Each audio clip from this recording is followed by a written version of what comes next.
Everybody, welcome to the final chapter. I promise you, the final chapter of most popular insurance products sold on the Ghanaian market. As you can see, I just returned from work and I thought I should just wrap it up once and for all so that we can get to more, more interesting stuff. Don't go anywhere.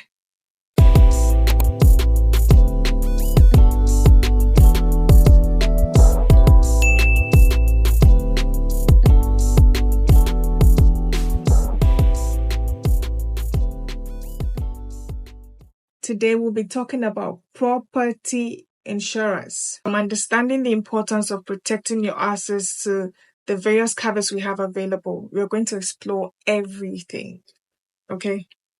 The term property insurance is too broad, as we can have immovable properties like your residence or your office space, for instance. And we can also have movable properties like even your iPhone.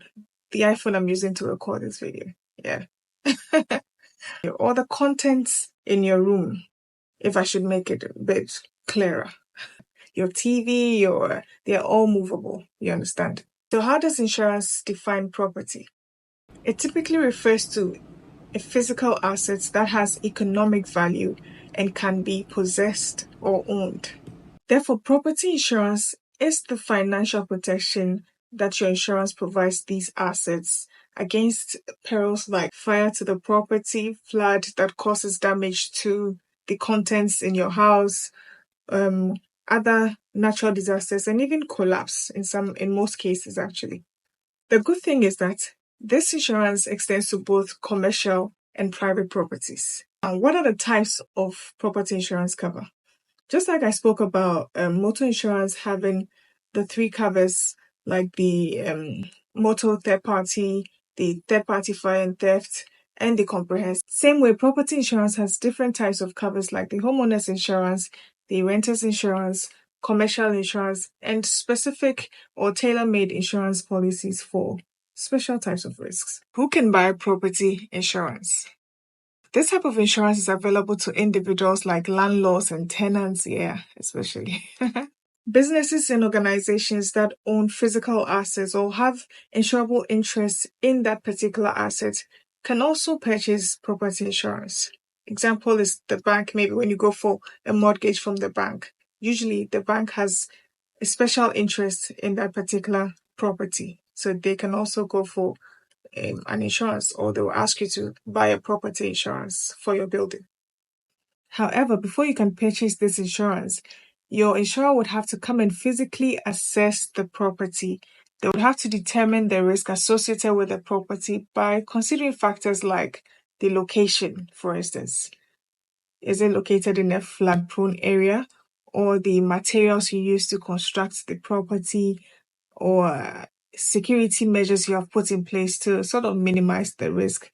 So they have to look at all of these things and then properly advise on which type of cover will best suit your type of risk. In some cases, a fire certificate will be issued to you, the client, after the business has been concluded. And this is an official document issued by the regulator through the insurance company to certify that your property complies with the fire safety measures or the fire safety standards.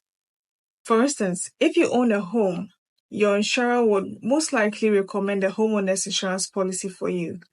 And this is to protect your house and its contents against fire, theft, flood, and all its other related perils.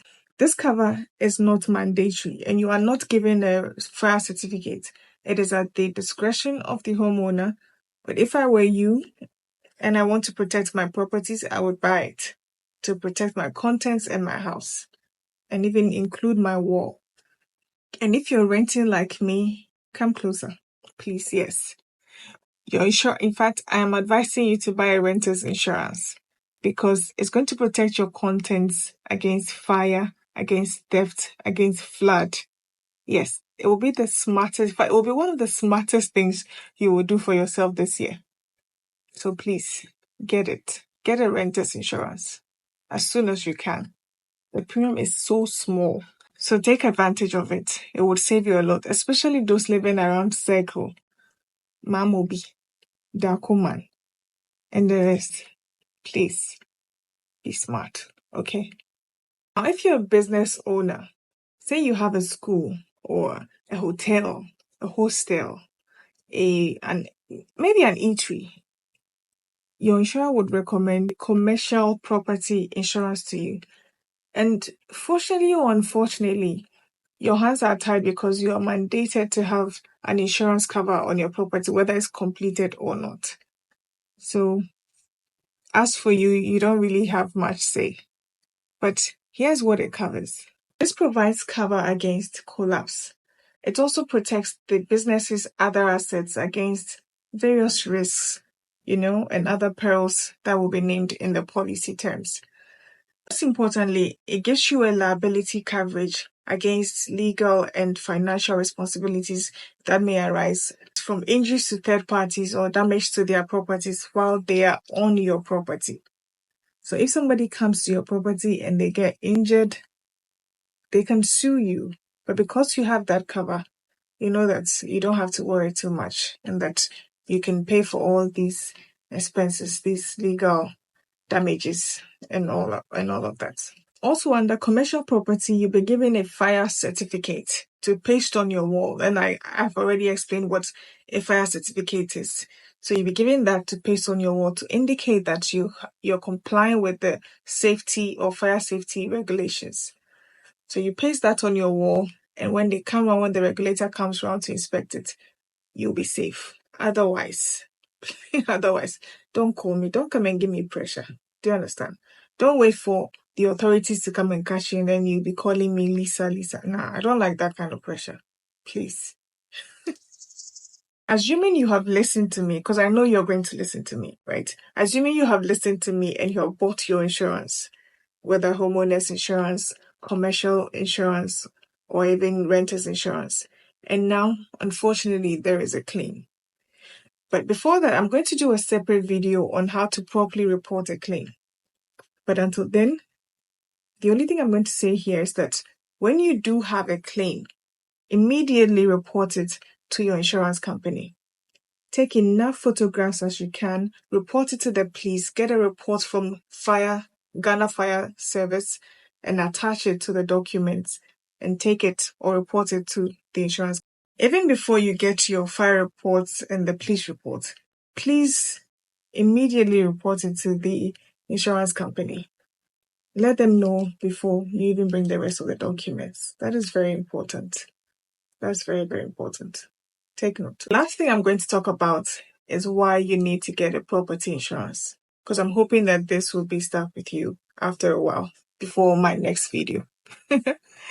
But here's why you need to acquire a property insurance. It is a crucial aspect of safeguarding your investments. We all know this country. I mean, we have been here and we have seen a lot of things happen. You don't want to be one of those people whose homes or whose properties will get destroyed or be taken away from them just because they didn't do things rightly. And also, you don't want natural disasters to hit you. Something you have taken years to build can be taken away from you in just a matter of a second. So please, safeguard your properties. Insurance is the only way. They have the financial muscle to assist you. Don't say insurance companies don't pay claims. You haven't probably experienced it before, but you're just following the masses. Those who are benefiting from it actually know that it is worth it. So don't take too long or so many years to build properties, gather all of these properties, and then you leave them exposed. It's like you're sleeping in your room, but you have your legs outside. I hope I'm making sense. So I'm just going to leave you with this. I don't want it to end on an emotional note, but please do what is right. Be smart about your investments. It will pay off at the right time. We're not saying that something bad should happen to you. No. But it's better to be safe than sorry. I'll see you again soon in the next video. Have a wonderful evening.